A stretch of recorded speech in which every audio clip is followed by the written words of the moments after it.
Olá! Hoje a gente vai mergulhar de cabeça num fenômeno que acontece o tempo todo ao nosso redor, mas que quase nunca paramos para pensar de verdade. Vamos desvendar a física secreta por trás de como as coisas, bom, mudam de forma. Para começar, vamos pensar numa cena bem do dia a dia. Uma chaleira no fogo.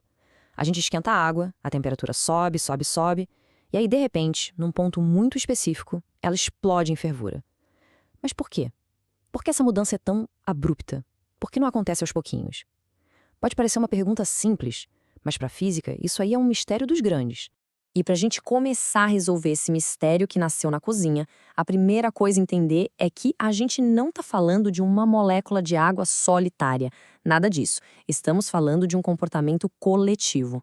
E aqui está a primeira grande pista, pessoal. Não é uma única molécula que decide, agora vou congelar. É uma ação coordenada, um balé de trilhões delas, todas agindo juntas, em perfeita sincronia. Esse comportamento de multidão que explica por que a mudança é tão repentina, tão dramática. E o mais legal é que os físicos descobriram que existem basicamente duas maneiras principais de a matéria passar por essas transformações. Vamos começar pela mais conhecida, a que a gente vê toda hora. Essa é a chamada transição de primeira ordem. É exatamente o que acontece quando o gelo derrete ou a água ferve. A mudança é brusca, e a chave aqui é essa ideia de calor latente. Pensa nisso como uma energia extra que o sistema precisa absorver, não para ficar mais quente, mas sim para ter força para quebrar as amarras que prendiam as moléculas no estado antigo. Para visualizar isso, tem uma analogia ótima. Pensa no princípio básico da natureza. Tudo sempre tende a buscar o estado de menor energia possível. É igualzinho a uma bola numa ladeira. Ela sempre vai rolar para o ponto mais baixo, para um buraco onde ela fica ali estável. E essa analogia ilustra o processo de um jeito brilhante.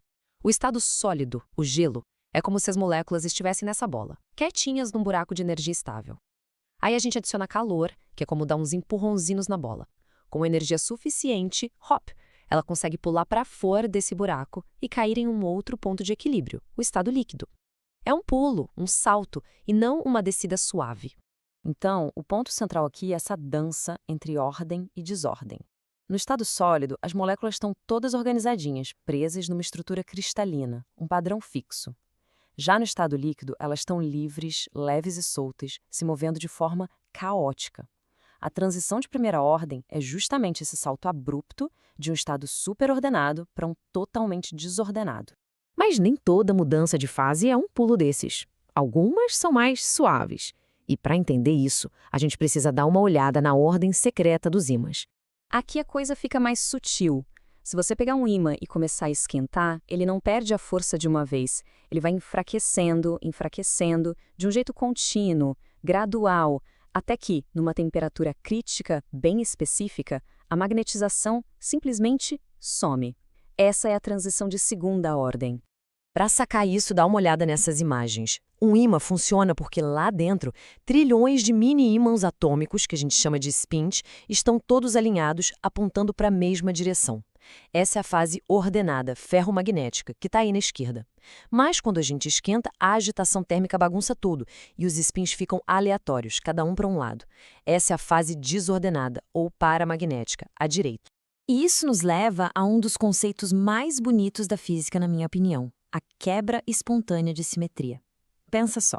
Na fase bagunçada, se a gente virasse todos os spins ao contrário, no geral, nada mudaria. O sistema tem uma simetria. Mas, na fase ordenada, se a gente virar todos os spins, o polo norte do ímã vira sul. A simetria foi quebrada e foi quebrada espontaneamente, só por causa da mudança de temperatura. Certo, então temos dois tipos de transição. Mas é aqui que a história dá uma virada simplesmente surpreendente. Os físicos descobriram uma coisa que conecta tudo isso, uma regra universal. E isso aqui é de cair o queixo.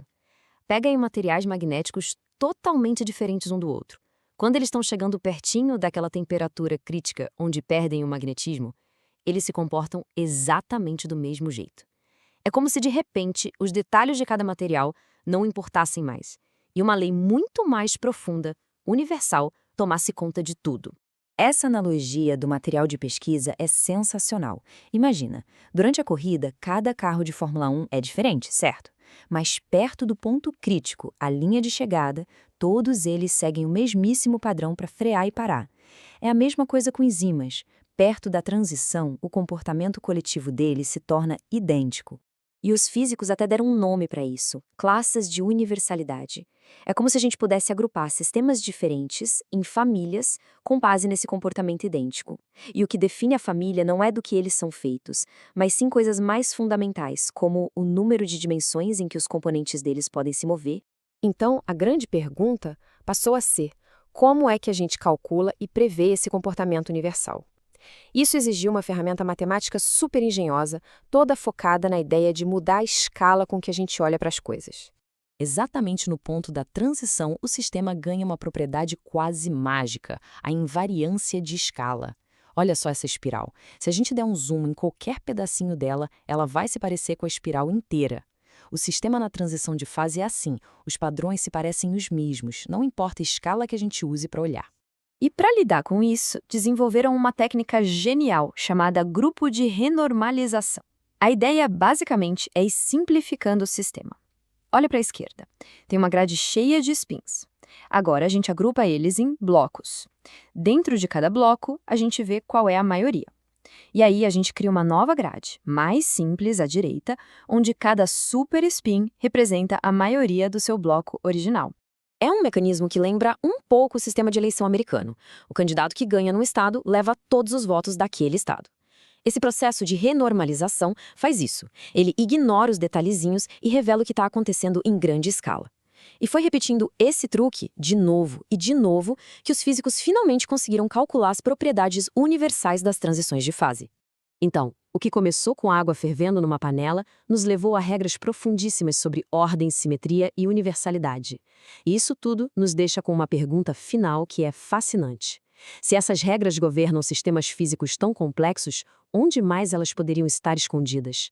Será que na biologia, no comportamento de multidões ou, quem sabe, até nas flutuações do mercado financeiro? A busca por essas respostas, essa continua. Muito obrigado pela companhia